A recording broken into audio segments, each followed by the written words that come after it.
Eric Haydel, president of M-Geough, shares his perspective on supporting designers, nurturing meaningful partnerships, and what it takes to stay relevant and respected in today's ever-changing design landscape.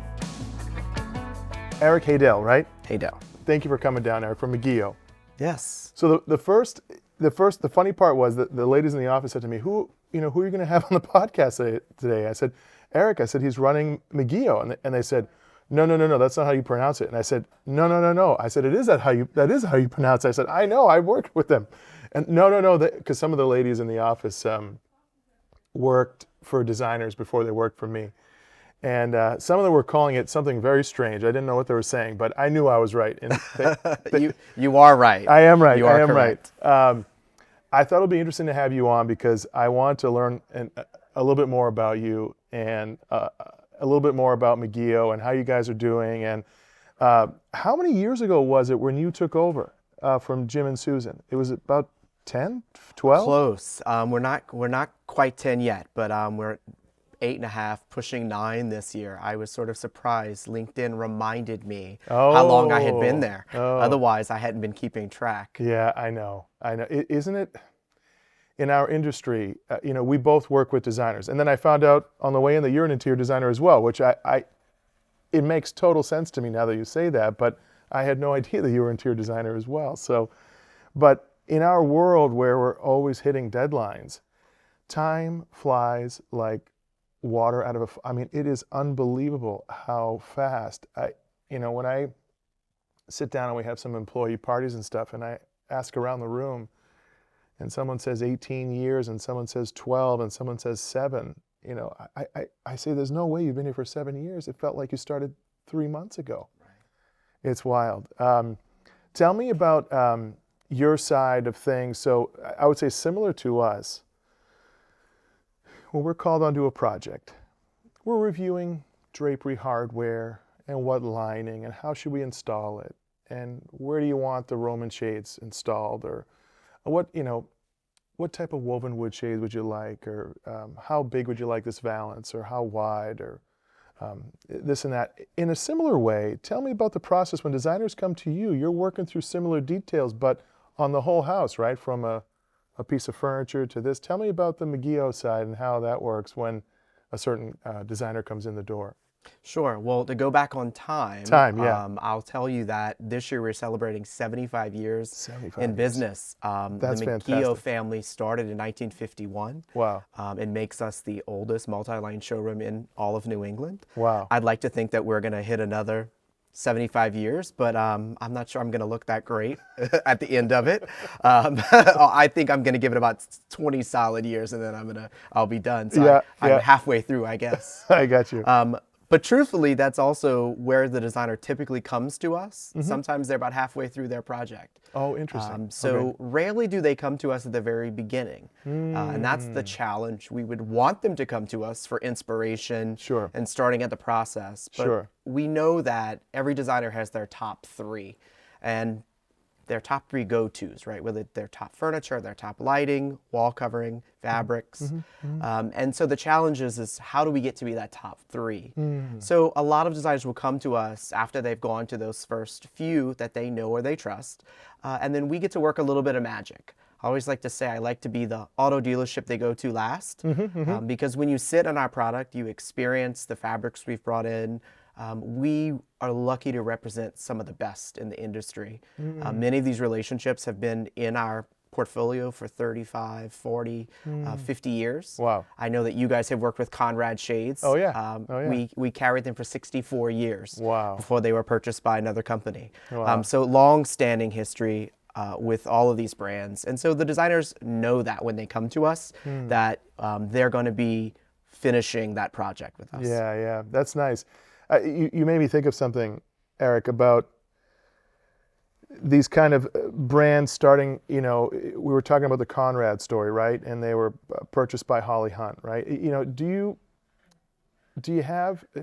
you see any new brands coming up that, because it seems like one brand is buying another one or taking another one to their umbrella, and then the umbrella gets bigger and bigger, and they start sweeping all these brands under that umbrella, and that worries me a little bit. You know what I mean? Because then well, the Conrad story with you was I was touched by it because I said, look at this now, 65 years down the drain not down the drain, but just because someone else picked it up.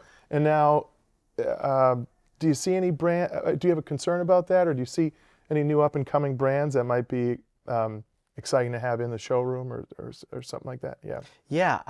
It's a kind of a multi-layered process, just like having multi-brands. Yeah. When I started in industry as an interior designer 15 years ago, walking through the design center, you had 25, 30 multi-line showrooms. Today, we are one of 4. So there's a huge concern that you have these big fabric houses buying all these brands, expanding their footprint. And so that does take away from the small business. We look around the economy, and no matter what industry you're in, small business is the thing that's shrinking because it's easier to go to Amazon than it is to go to the hardware store. Same as in the design center. It's easier to shop online through a big name conglomerate than it is to come to a, quote, mom and pop sort of multi-line. We are fortunate that we do have excellent product that we are constantly reinventing and invigorating the collections. There aren't many new businesses starting up from the ground. I think folks will get a product in, they might design a collection for someone, they'll sort of launch it. It may or may not make it, but that's a 24 to 36 month process. Just with a large corporation. If you're a small guy starting out in a garage, chances of you making it 36 months before it really hits is fairly rare these days. Very rare. The cost of doing business, as we know, tariffs have sort of factored into some of that. But it's also just consumer attitude, the idea of why do I need to wait for it, which I know with you guys is definitely a component. It's handmade. It takes time. And we know that, but I think subconsciously we don't embrace that. And so a lot of companies are having to reinvent, not necessarily create new. Yeah, interesting. Yeah, that's such a good point. We often advertise our lead time from the time we get the fabric. That's going to be about 6 to 8 weeks until we fabricate, deliver, and install. Which that makes you a god at this point. A god. I know. But you said something earlier though that made me think of something, which is in some of the homes that you're providing all of your pieces to, right? These are spectacular places to live, and I've seen it so many times on the window treatment side where we're installing window treatments, and a lot of times we're there and the furniture's coming in, and the rugs are coming in, and the lighting was typically already installed. But what an advantage though to have your showroom though, so people can come in and sit on it and feel how the arm feels, feel how the pillows feel how the structure feels. How big is your shop? So we are about 9,500 square feet. Okay. When I first got to the company, we were about 15,000. Wow. Which was a little much to manage. Yeah. That's and a lot. so at the design center sort of downsized us all a few years ago. Yeah. And I took the opportunity to really shrink small so I could understand the behemoth of the animal I was going to be caring for now. Yeah. Because that's really what it is. I'm really caring for a long-standing history. That's what we have more than anything else. And so you're right. We want people to come in and sit on it, engage with it. I've sort of approached it as a designer, what I need to show, so that way a client can bring their client in and say, oh, I envision myself in this living room. I envision myself sitting in this chair. Even though we will customize it, we will make it for their specific need, you still need to give them an idea. You're not going to buy a tricked out BMW, right? Unless you got to test drive at least one of them. Right. It's sort of the same boat idea. In our business. Same idea. I was so, when I first got into this business with my parents, similar to the way you were just describing, someone working out of the garage. My parents' business was out of the basement, right? And I joined them full time. I grew up in it. But it was a challenge, but a step we took into a bigger workroom and then eventually into this facility here. But the design center was an intimidating place for me. It was like it felt like the Wizard of Oz, like how do I go into this place? How do I check it out? How do I, so it always felt like not in a bad way. It just felt like that's where all the decision making and the power players were, you know? Well, I wish that you were the only one who thought that. I had an interesting conversation with a designer who was very well respected in our community, who came into the showroom for the first time last week in over 10 years. 10 years. And she said, I absolutely hate the place. Oh, and my heart just broke because how can you, right? This should be a source of inspiration. Yes. It should be the place where decision making is happening. It should be the place that you can collaborate with. Right. But it's unfortunate that you are the majority. The minority is the one that are using the design center. And so we have a big challenge, and we work with our marketing team and our folks at Jamestown to really change that and open the doors and be more hospitable. So people want to come to the design center. They want to be engaged at what's happening. Yeah. And if nothing else, they want to come in and be inspired. We work hard at that. I mean, I know I do. I'm there sometimes 7 days a week, just figuring out what's going to give that wow moment, or someone's going to say, oh, I love that. No. Well, I will tell you from my perspective, because we're doing work now from Mount Desert Island, Bar Harbor, Maine, all the way down to New York City. And some projects take us further south and a little further west. But I still hear those words where a designer from out of town says, I got to get to the design center. I got to get to the design center. I've got this new project I got to present. I got to get to the design center. So, in many ways, I like that it has that beacon of little cachet. Yeah. That's right. I'm pretty sure I met you for the first time when you were just getting your hands around the business, when Jim and Susan were just getting ready to step away. I think it was at the Hall of Fame. I think I may have been sitting with you guys. I don't remember. It's like a dream to me. But how did you end up under the M-Geough brand? How did it happen? How'd your background tie into it? How did it all come about? Yeah. Well, I actually don't entirely know. It wasn't a very linear path, right? I am blessed to have built a really great relationship with Jim and Susan. Yeah.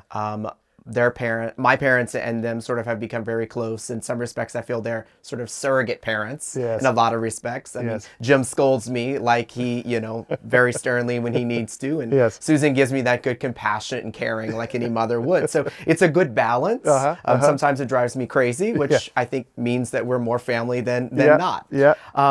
It really all began when Dover Rug offered me the opportunity to design a rug collection with them. So I was in a meeting with Mahmoud and Hassan on Stewart Street when they were just opening the store. And we were talking about the manufacturing process, what it looked like. And I had been designing at that point, I think, for about 5 or 6 years, still fairly new in the grand scheme of things. But I started to find an interest in what the idea of customizing was and what the process of customization was. And I'm sure being in the business, those are two totally different things. Our design colleagues lump them all together, but there's a difference between let's just check a list and let's start from scratch. And so I was interested in learning how to weave a rug. How does someone put it on a loom? How does the warp and the weft come together? And I learned a lot that it just wowed me. It was sort of this idea that was far beyond anything I had understood growing up in South Louisiana. You were either in education, healthcare, or public service in my family. No one was creative. No one was making any things with their hands. They were pointing, but they weren't making anything with their hands. And so it kind of started there. I did a display in the design center, and it was a very good friend, Michael Lee, who was very well known here, very well known photographer, who said, maybe this is a path for you. And I said, well, what do you mean? He said, well, go talk to Jim M-Geough. He said, I think he's probably someone in the industry who could tell you anything there is to know. He's pretty much an expert. Wow. And so one conversation began a second and third and so on. And I guess about 6 months into that relationship began a journey that I look back on and still scratch my head about how we got here. Wow. COVID sort of sped up the process. I wasn't supposed to take over officially until 2024. Oh, wow. Okay. Well, March 20th, 22nd, I had just gotten back from Mardi Gras in New Orleans. I mean, I could have been patient zero for Boston, all we know, as we were partying up in New Orleans and it was spreading. But they said, look, we're going to Vermont to be safe and good luck. Good luck. And so here you go. Yeah. Here we are. I'm still banking on luck. yeah, me too. Yeah. That's interesting. You said, I didn't realize you're from Southern Louisiana. I am, yeah, born and raised. That's amazing. What's the connect? How did you end up here? That is the forever question. We were all young and stupid at some point. Yeah, I still am. And I say that with compassion. We all fall in love and think that the world is going to be amazing when we discover a new place. Sure. I actually visited Boston. We went to Provincetown. I came back and 2 weeks later decided I was moving here. One of the quickest decisions I've ever made in my life. Okay. And here we are 18 years later. Wow. And I actually made a decision over the last 6 months that I would like to start transitioning back some and potentially opening a retail store there or having a design office there down south, down in New Orleans. So I can get the best of both worlds. I miss home greatly. As I think anyone who has visited knows the magic of that city. I'm very fortunate. I still ride in Mardi Gras parades and do all that fun stuff with my family. So I just got back a few weeks ago of doing that. Actually, I will be leaving on Thursday for the St. Patrick's Day parade. My dad is walking in the parade, and that's a pretty nice experience down there. Very different than South Boston. Yeah. That's great, though. That's great.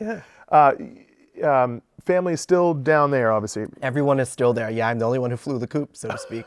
That's great. Yeah, that's tough. It's tough. I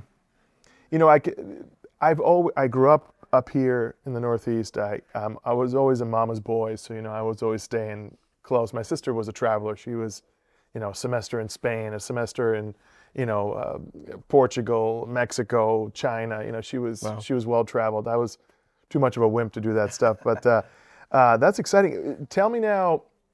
You had said earlier, some days 7 days a week in the design center. Is that just doing work? Is it open on the weekends? I have no idea. We're not open on the weekends. I didn't think so. Not open past 5 unless you need to make an appointment. But sometimes it just takes being in the space to understand how we need to flesh it out. It's hard that we constantly have a white box and all these different odd shapes, but we need to keep it fresh, right? We need to be moving things around. And we are mostly known for our sectionals. I mean, we sell lots of sectionals. And at the end of the day, there are only so many positions you can put those in. But you still need to keep it fresh. I sort of employ the retail mindset that I want everyone to come in and it feel new. Even if we've had it for 35 years, it should still feel like it's brand new. Definitely. And so some weekends it just takes that. Sometimes it's doing wallpaper boards. Sometimes it's hanging fabric. Sometimes it's really cleaning my office. Right now, if you walked into my office, you really couldn't walk into my office. And it's become a big bone of contention with my team because they realize how bad it is. But it just takes time. And so sometimes the dog and I are rocking out to music and cleaning and whatever needs to be done. No, my favorite time to come in here is on the weekends because I'm sometimes in high demand. People have questions. Hey, Manny, how should we tackle this? Should we use this hardware? What do you think? Does this order look right to you? This and that. So those questions come up. But I like when it's quiet in here because you can really focus and do the things that you don't have time to do during the week. I know exactly what you mean. You had said right as we were sitting down, you have a big announcement for the showroom.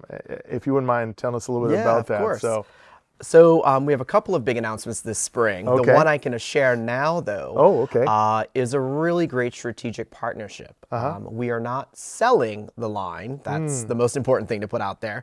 But we are going to be a brand partner with Bang Olufsen, which is, for those who don't know, a fairly high-end, sophisticated electronics company. And it's an incredible opportunity for us, an incredible opportunity for them. It's the first time they're going to be taking on the model of putting their electronics in the living environment in a showroom. They have retail stores, they have a few pieces of furniture, but for the most part, the retail stores are just selling the product. This will be the first time that we integrate it. Speakers covered in our fabrics and textiles. We're looking at custom speakers that will be in Celtic colors or Patriots colors.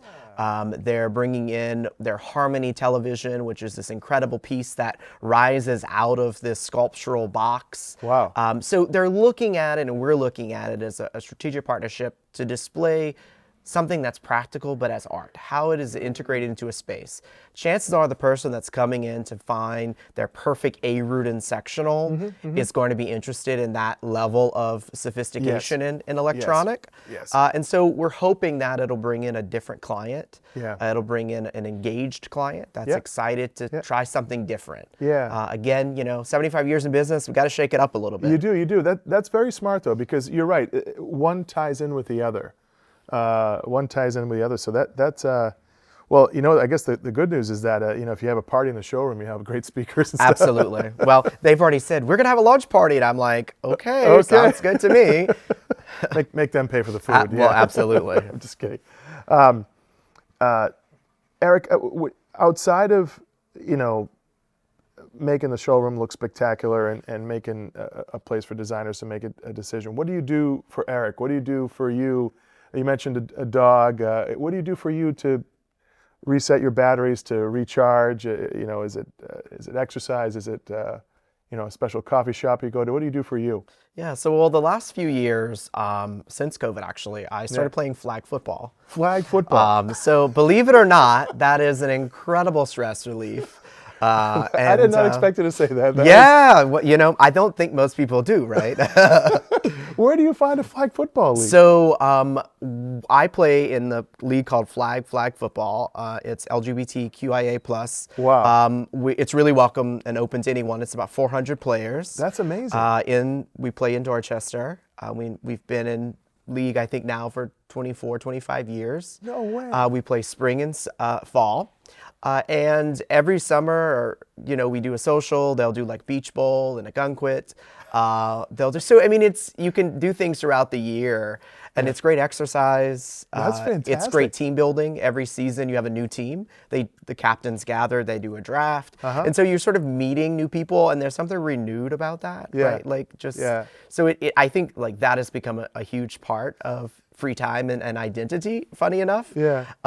Otherwise, I actually do a lot of work for the Jesuits at Boston College, down in New Jersey, at the University of St. Peter. So while it's somewhat of a job, it's also pretty self-fulfilling. To sort of follow. I've done a lot of chapel work for them. I've done the new Jesuit residence down at St. Peter's in New Jersey. Wow. We're sort of in our last phase. We're kind of pulling teeth to get it done. Design work, design work. So we did the new Jesuit priest residence. It's about 12 rooms. It was a historic front of the building that we kept the first 18 inches of the building, and the back is all brand new. Wow. It was ended up being 3 years behind when I got brought into it. Wow. I had the great task of firing the architect, which was this well-known architect out of New York. That's tough. So that was an interesting for some Southern/Boston boy to tell a New Yorker they had to get the hell out. Oh boy. That was a journey in itself. Yeah. But that has brought great joy. I do a lot of the liturgical design at the big church at BC. Wow. And so it's sort of a good balance, I think, of sport, some spirituality. Little meditation mixed in there. Oh yeah. The dog has become a full-time care thing. I don't even know what to call it. I swore up and down I'd never have a pet. I didn't want children. Love children, but I don't want my own. Of course, yeah. That French bulldog is by absolutely a child. He has pitched more fits in the past week than I've seen a 2-year-old. That's so funny. He's possibly quite the most precocious thing I've ever met in my life. My mother says it's payback. That's so funny. No, another designer I work with, Dina Holland, she has a French bulldog as well. It's funny. You get to know these dogs like they're a member of the family. And they have their personality, and they're so funny. Well, people are coming to the showroom now just to see Kevin. No kidding. Yeah. They're like, oh, he's not here today? And I'm like, well, no, he's taking a nap, like, or he's locked away. But designers are coming just to see Kevin. So we've made it, we'll post Kevin lounging on an A. Rudin chair or a Jessica Charles swivel chair. It's a great idea. On Instagram, and say, Kevin hasn't seen you in a while, come on see down. Kevin. So I love that. It's sort of become this little caveat to being in the showroom every day. I love it, Eric. I meant to ask you: are you a good flag football player? Where do you stand when they do the draft? Are you an early draft or a later draft? So I'm kind of in the. I'm right after the halfway point. Okay. I'm definitely not at the end. I'm definitely not in the first 4 rounds by any means. I fall in about the 8th or 9th round, that's very which is respectable. out of 13. I don't think it's too bad. Yeah. I'm a pretty versatile player. I'm not the fastest person, but I can rush. That's sort of ducking, weaving, getting in there. Yeah. Even though it's flag football, it's still it's pretty intense. Big contact. Most of the folks who know me well know that I had to have shoulder surgery.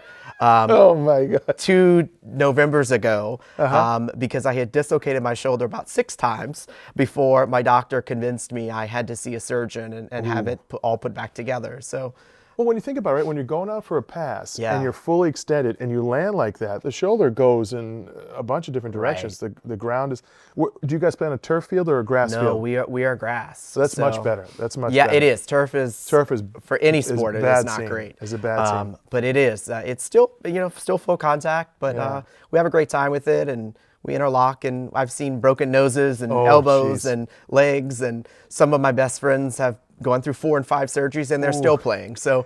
It's kind of addicting. It's fun. I think doing some sort of fun competitive stuff like that is great because it does. I bet for that hour-plus game, your mind is not thinking about the showroom. Your mind is just like, hey, how can I have some fun with my friends here? I love that. I bet there's some good athletes out there too. Excellent. We have several former D1 players. No kidding. A lot of our quarterbacks typically played high school, college ball, and they have other leagues, but we tend to be a little bit more competitive. We have a professionally paid ref staff. No kidding. We have a very active board. We do lots of community service. That's fantastic. A good part of student scholarship program. M-Geough and the Eric Haydel brand have been proud to sponsor the past few years. My dad was a coach. He's retired now, but my dad was a football coach. And obviously, being 4'8" and 120 pounds soaking wet, in high school that I wasn't playing, So it's really funny. This has sort of become our bonding experience much later in life. And when I started captaining, I called him and he and I wrote a brand new playbook that is now being used in the league by different teams. So it's kind of become this great I love that. Bonding moment that we really never had before. Eric, that is awesome. I mean, right, you never know. I know. My dad and I, I'll never forget, because when the workroom was in the basement, there was the dreaded, he has a heavy Greek accent, so he'd be like, Manny, come down and help me cut some fabric right now, okay, all right then, So I wanted to hang out and watch, cartoons or something, but there I was. And cutting fabric with my dad was the most stressful thing ever because he would go 100 miles an hour, and I would say, Dad, and I was trying to cut, and he was pulling the fabric, and we were cutting again, And it wasn't until later in life that I really bonded with him closer here, and we played golf together, and he was a big tennis player, still is a big tennis player, my dad. He turned 80 last month, and he's still playing tennis 3 days a week. Wow. I used to play a lot of tennis. I prefer golf. I like a fun golf match more than slower pace. A little slower pace. Yeah. No, but what an interesting story, Eric. I can't thank you enough for coming all the way out to Sudbury to do this for us. And I will make it a point to stop by and meet Kevin and see the showroom. And best of luck with the Bang Olufsen. Great. Thank you. Yeah. Joint partnership there. And thank you for coming to join us. Absolutely. Yeah. Thanks for having me. Yeah, glad to visit all the way. Yeah, it was great. It was great. You were, I never, I never thought you were going to say flag football. I was expecting, I don't know, anything, what I mean? But basket weaving. Yeah. I never knew there was a flag football league in Dorchester. Huge. That's great. That's great. And the Jesuit work too. That's so interesting to me. I go to a Greek Orthodox church in Weston, and I try and I have found, and I think you said it in another way, I found that when I put in some time there to help out with anything, right. You know, my wife is involved a lot with a youth group, and I try and help out. Like, for example, there's the Saturday before Easter, there's a big pancake breakfast, right? So I cook all the pancakes. I had a disaster last year where I didn't cook enough pancakes. So the priest walks in, and he's like, "Hey, you got any extra pancakes?" And I was like, "Father Tom," I'm like, "I'm all out of pancakes." You could see his face. He was just like, "Oh." But, you know, it's always nice to give back in those... the helping hands. I Yeah, just sort of yeah, feel like yeah. a lot of people who talk about it, Yeah. right? But it's nice to sort of actually pick up hands and do it, especially in Yeah. today's world, right? We're looking yeah. at Yeah. chaos everywhere. And Chaos. No, so it's nice to and it's do important. good things. It's important, I think, just to have a... I was telling my brother-in-law yesterday at church, I like the community. You know, I mean, everybody needs a community. You know, whether it's your flag football league or you know, those friendships are really important. Right. Just to keep an eye on each other and just make sure everyone's doing okay. You know, because a lot of people are going through a lot of stuff. So Well, I keep telling people, you know, we don't have to, when someone says, "How are you doing?" You don't have to say, "I'm great." No. You can just say, "I'm okay." Yeah. You I'm know, okay. or "I'm not okay." Yeah. I need a moment. You Yeah, know? yeah, So I yeah, keep yeah. reminding people there's that balance in it as well. Yeah. So, Eric, thank you so much. That You're was welcome. it was great to talk to you.